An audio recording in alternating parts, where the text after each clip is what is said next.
everyone. I'm going to start us off. My name is Chloe Silvestre. I'm working with CARE Canada as a gender-based violence in emergency specialist. And I'm here with my colleague Rabab Rabbani, who is a senior advisor on environment and climate change. Thank you very much to the WPS Network Canada for the opportunity to contribute to this important publication. In our article, we explore the link between the Women, Peace and Security agenda and the threat of climate change. For the 25th anniversary of the agenda and with climate change impacts increasingly felt here in Canada and abroad, this was the right moment to ask, how is climate action reflected in our Women, Peace and Security National Action Plan?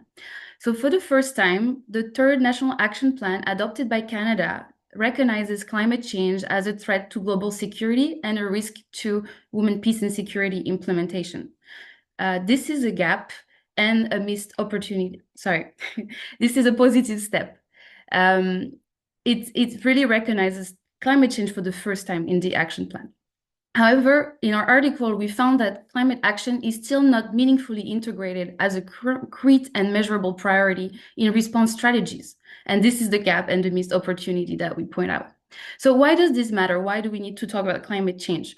So we really show in our article that there's a pool of evidence on the combined effects of climate change and conflict on women and girls.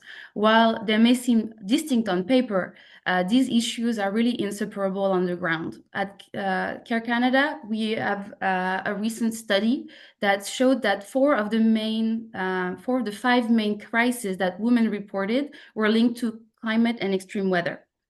So we are witnessing such trends in all of the countries where we operate. Just to use one example, in South Sudan, we see that droughts, floods, and heat waves displace families and spark resource conflicts.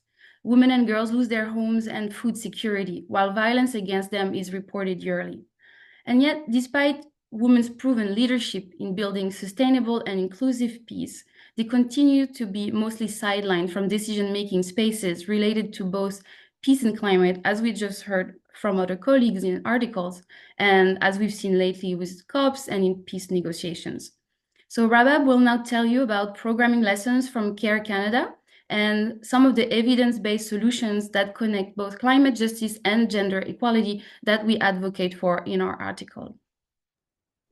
Thank you. So, as Chloe was saying, if we want lasting peace, gender equality, and climate resilience, we need to really understand how these issues connect. And we need programs that respond to climate in ways that center women and girls.